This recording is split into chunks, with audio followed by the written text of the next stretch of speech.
Hey everybody. I know, it's been a little bit.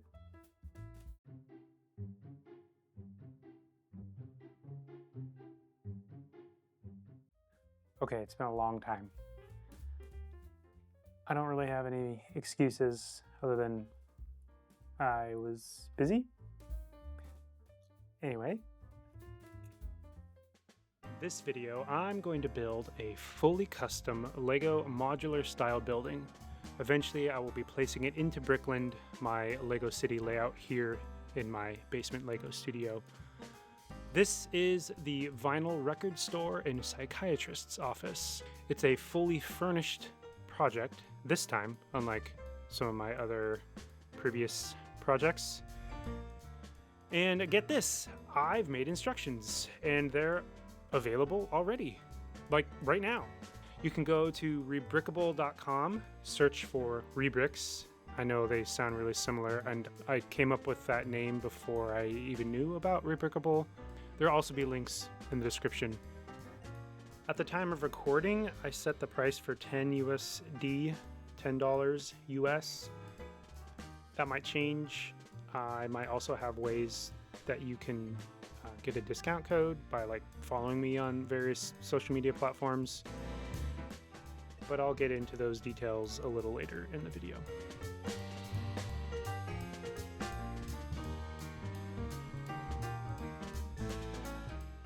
I gotta say, I didn't hate making the instructions as much as I thought that I would. It's not as fun as building and prototyping with real tangible bricks, but I will also say that going through the process really helped refine the project. If you follow me on my other socials, you might have seen some earlier versions of this building. Having something tangible is really helpful and, in my opinion, more fun. The ideas you come up with when you're limited by the parts or the colors can really aid in creativity. Whereas if I approach a project digitally first with, stud.io, Bricklink Studio, I'm quickly overwhelmed by the near limitless number of bricks and colors and their various combinations. I believe that's called decision paralysis.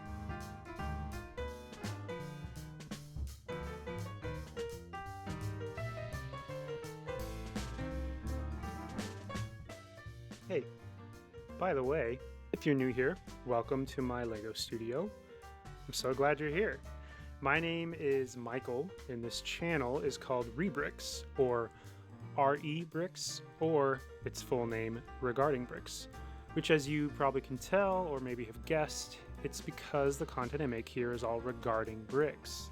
And here, we hold LEGO bricks in high regard. It's a pun. I used to call it my LEGO basement as opposed to a studio, but one of the things I did last year, and part of why it's been so long since I posted a video, was update this room. Mostly it was just rearranging the furniture and the organization, but before it was really just my home office with a ton of LEGO pieces shoved into it. But as that has grown, I've fully embraced the true purpose of this. It's not my home office where I do my 9 to 5. It's a LEGO studio. So hey, if you like what you see, please consider hitting that thumbs up button, maybe leaving a comment. I still respond to all of my comments, and I still will for as long as I possibly can. If you want to see more of this kind of stuff, please consider hitting the subscribe button. It's free.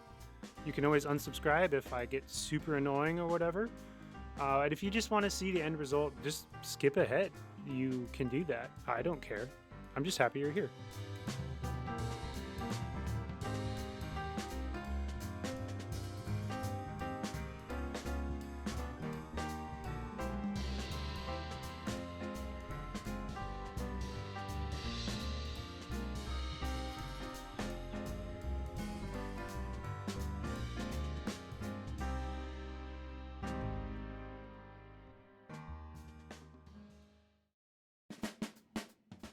When I first started designing this building, I only had 3 criteria.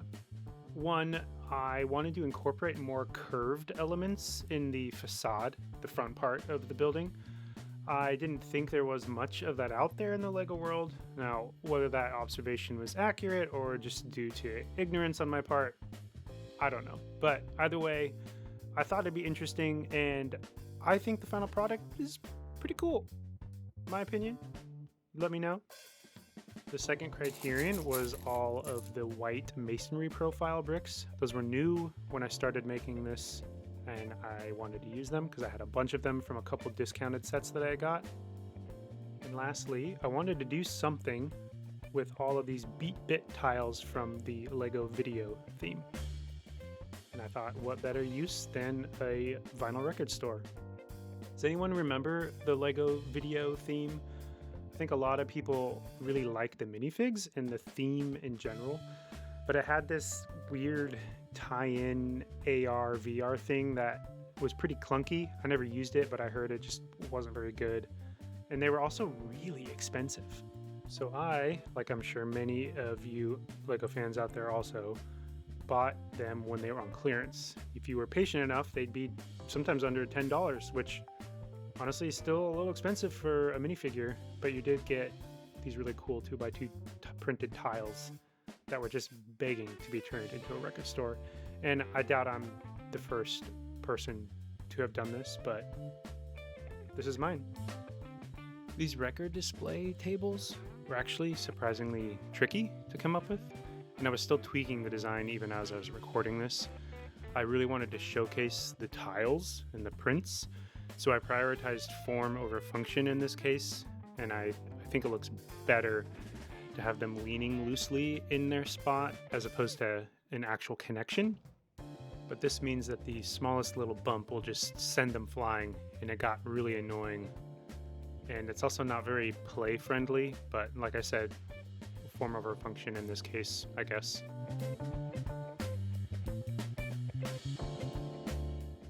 And of course, any vinyl record store is going to have a sound system, so this here is the subwoofer.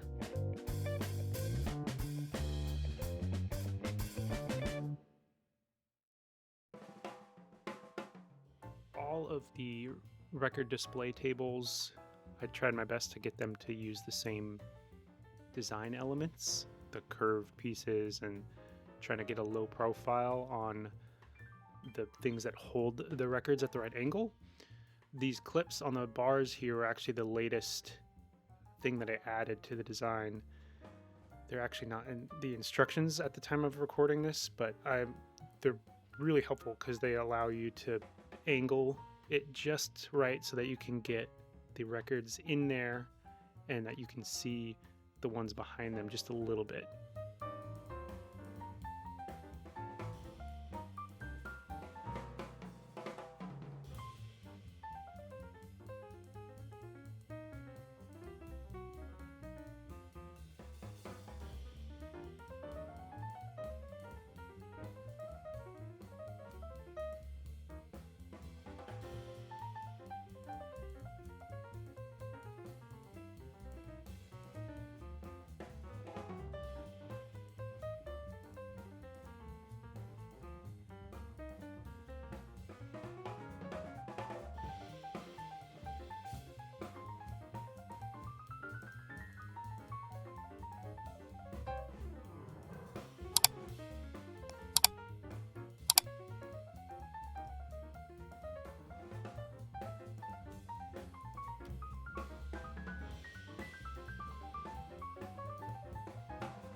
probably spent the most amount of time on these windows, specifically all the pieces that go around the windows. When you see in the final design, there's a lot of curved elements, and I had to play a lot with the 1 plate and half plate differences that some of the bricks can enable you to do in order to get the smoothest transitions from some of the curved pieces.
I took the design for this window from the Main Street Creator 3-in-1 set. Once I saw it, I knew that was it. I was not going to be able to come up with a better window for the back side of this building. It's built sideways, which is similar to the front windows. It still has some curved elements, but it's different enough that, you know, it's just not it's different, but it still matches. So, you know, I color swapped it and took it. I guess they say good artists borrow and great artists steal or whatever. So I'm not a thief, I'm an artist.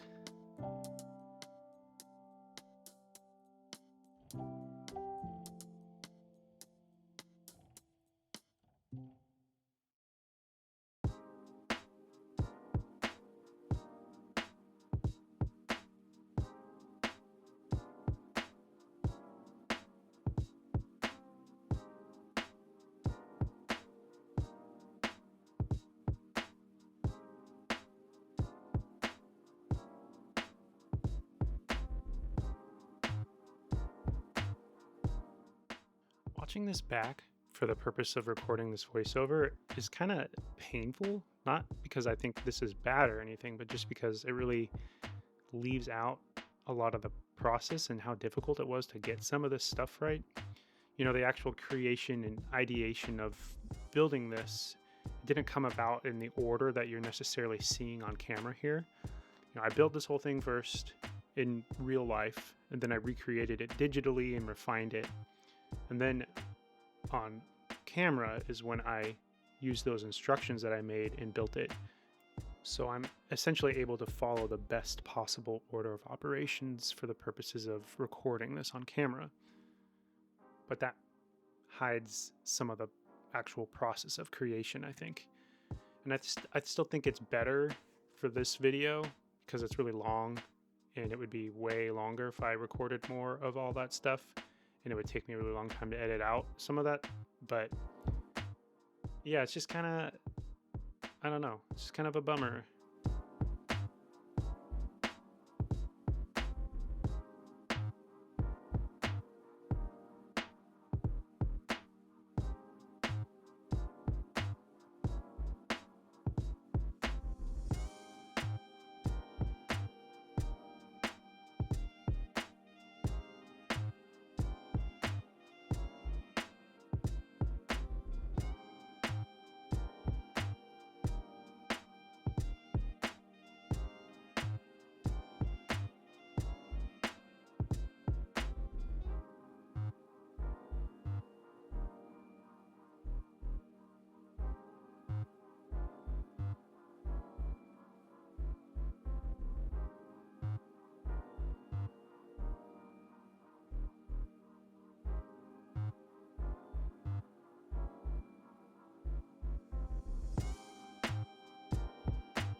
Now we're getting into some of what I think is the coolest part of this building, all the curved elements of the facade. I spent so much time troubleshooting and trying tons of different pieces to get this black curved line to go where I wanted it. It often came down to a half plate difference. You know, there's the headlight bricks and then there's the brick modified bricks, and there's literally the difference is half of a plate, which is not a common connection to play with. At least it wasn't for me. In the end, I really like how it turned out. It's a single continuous line that runs from one side of the building up and around all the window assemblies, all the way up to the next floor and across, and then down the other side doing the same thing in a mirrored configuration.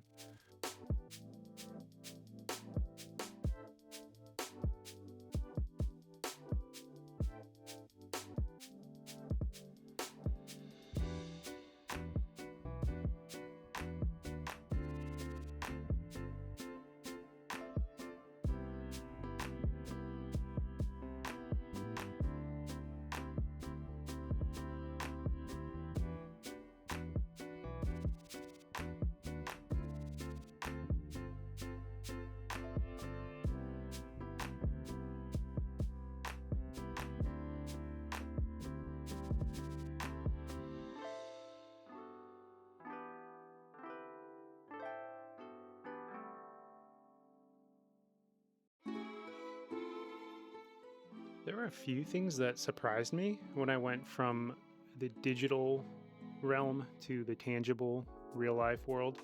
For the most part, stud.io, Brickland Studio, the software that I use to create the instructions, is really good about indicating connections between pieces that do and don't work.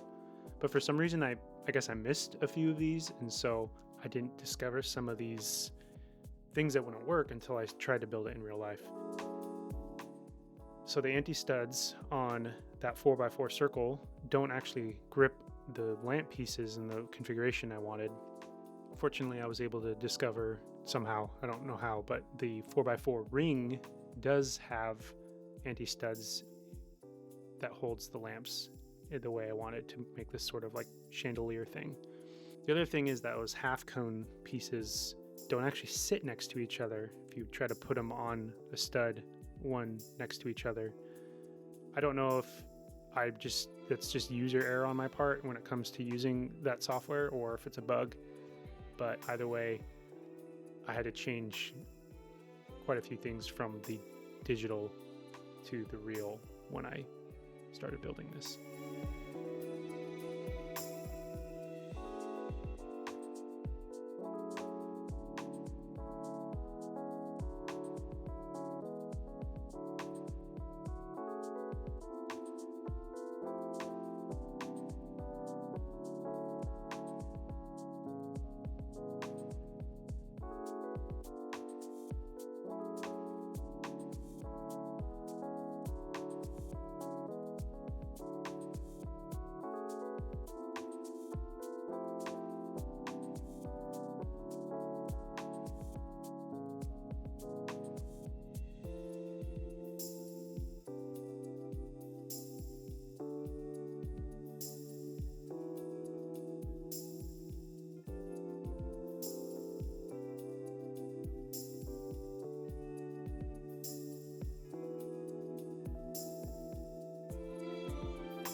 So that's a brief glimpse of my new studio setup. It's a huge wall of parts.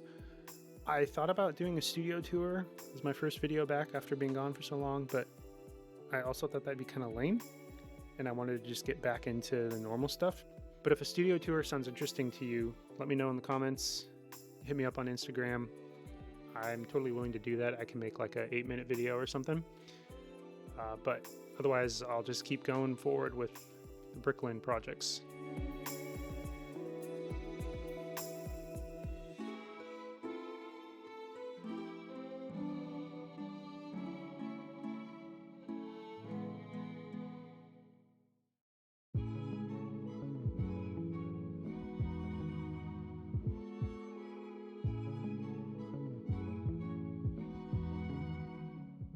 I've seen people use these boxes in pillars and walls before, and I've always wanted to do that because I think it's really cool.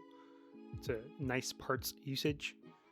So when I realized I needed a central pillar after the second floor collapsed when I put it on, I was happy to use it here. I think it fits with the rest of the elements, and it's yet another way that I was able to display more of the beat bit tiles.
So this is the start of the psychiatrist's office, or the therapist's office. I guess even minifigures need help sometimes. The furniture in this room is a mix of things I made myself, like the desk, things that I took from other sets like the lamp, which comes from the LEGO Orient Express, at least that's where I saw it first.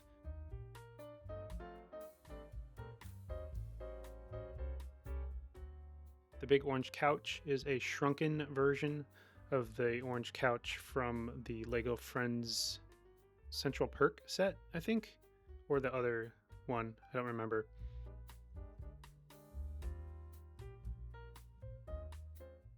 And then this chair I made a while ago with tan and green pieces, which I actually like better, but I did not have any more tan banana pieces for the arms, so it's white instead.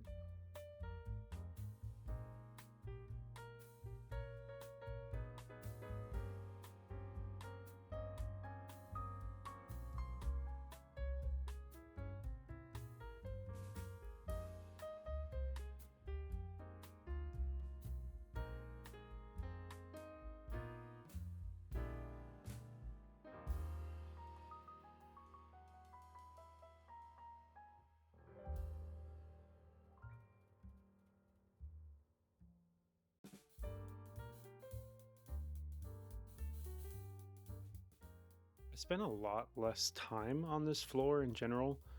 I didn't actually do any interior stuff at all until I got to the instruction making stage, at which point I knew I needed something, but I was pretty burnt out, to be honest, from the record shop and the first floor in general.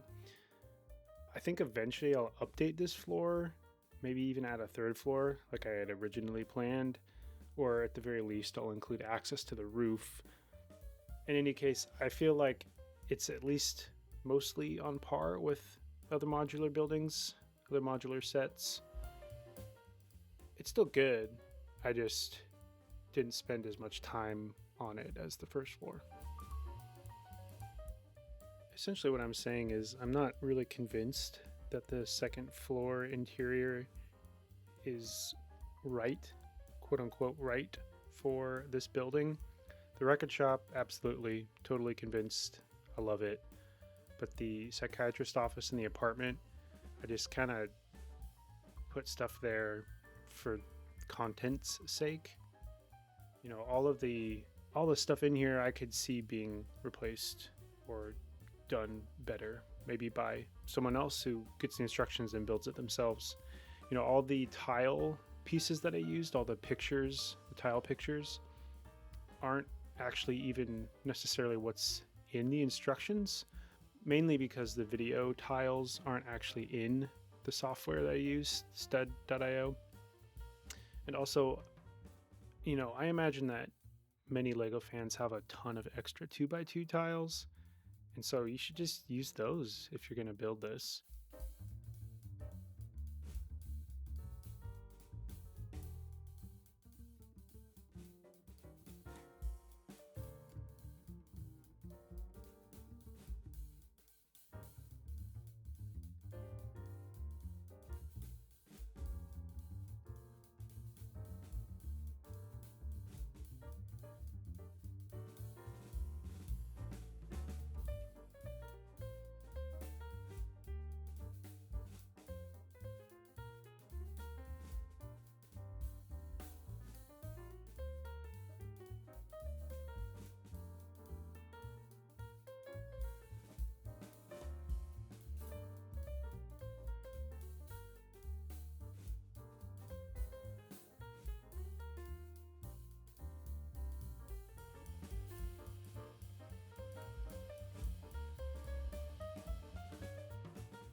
I mentioned towards the beginning of the video regarding the instructions that I would have a way for you to get them for less.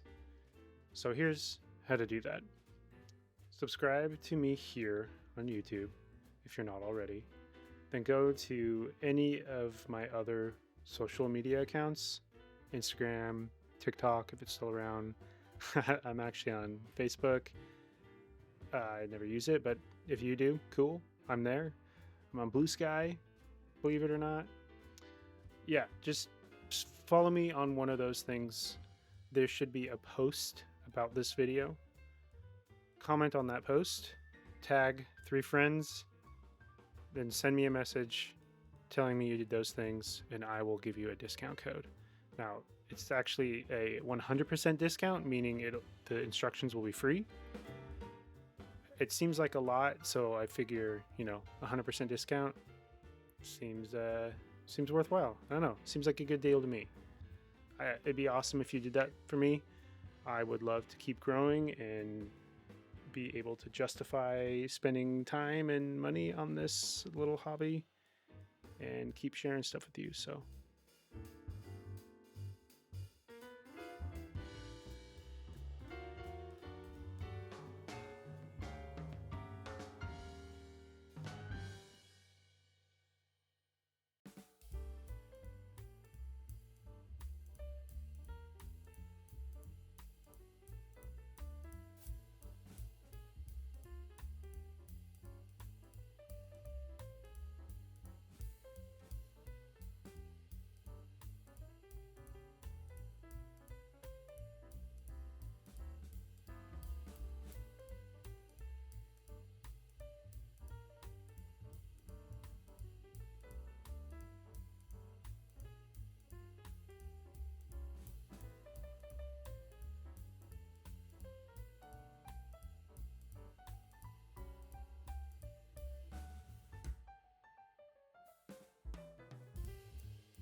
These window assemblies are one of my favorite things about this building. I love these curved window pieces. I think I first saw it in the Natural History Museum.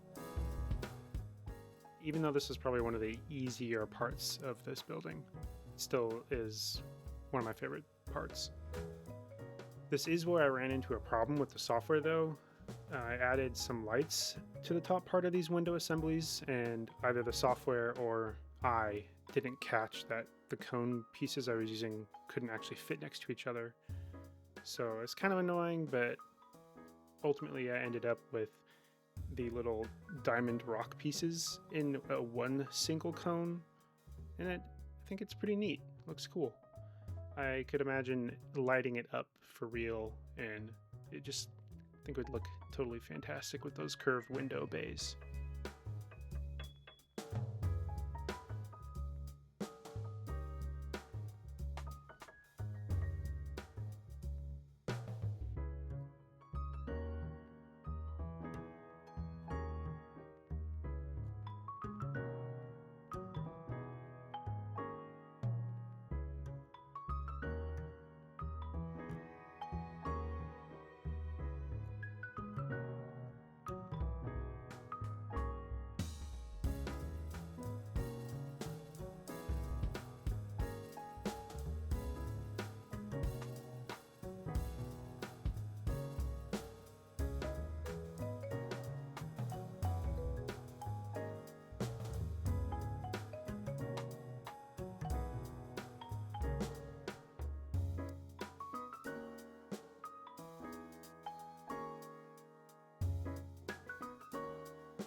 Lots of experimentation happened during the creation of the roof. All of the little, I don't know, are they crenellations? I think that's what they are. I tried a bunch of different slope pieces, curved slope pieces, and the corner in the front actually was the hardest part, and that corner piece I just put there I think was the best one, so that kind of made the decisions on the other crenellation pieces, it made that decision for me because I used the 2x3 slopes to match the angle, and then I happened to have one of those convex 3x3 ones, and it just worked out.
shrubbery in the front of the building.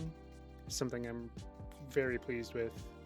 It took me a long time to figure out how to do it, but I had never seen someone use the 3-stem piece on its side like that.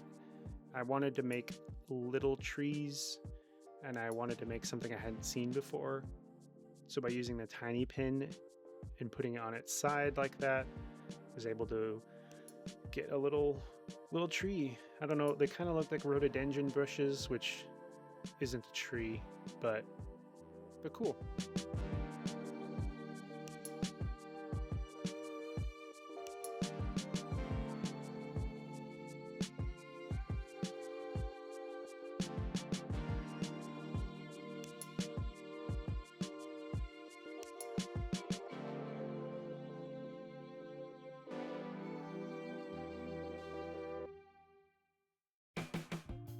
And that's it for this video. Finally, that was really long. That was the vinyl record shop and psychiatrist's office.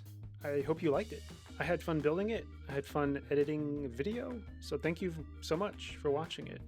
Just a reminder, I did actually make instructions this time. They are available on rebrickable.com. And if you jump through some social media hoops for me, you can get it for free, actually. The details and links for that are in the description below. Next time, I'm going to be building this building actually into place in the city. After that, I'll probably go back to the nature preserve and maybe do some more train stuff. It's been a while since I've done anything with trains. So if you haven't already, you should subscribe. I promise it'll be a good time. If you like the video, hit the like button, leave a comment. I read and respond to all of them. So once again, thank you for stopping by. Take care of yourself, play well, and I will see you next time. Bye.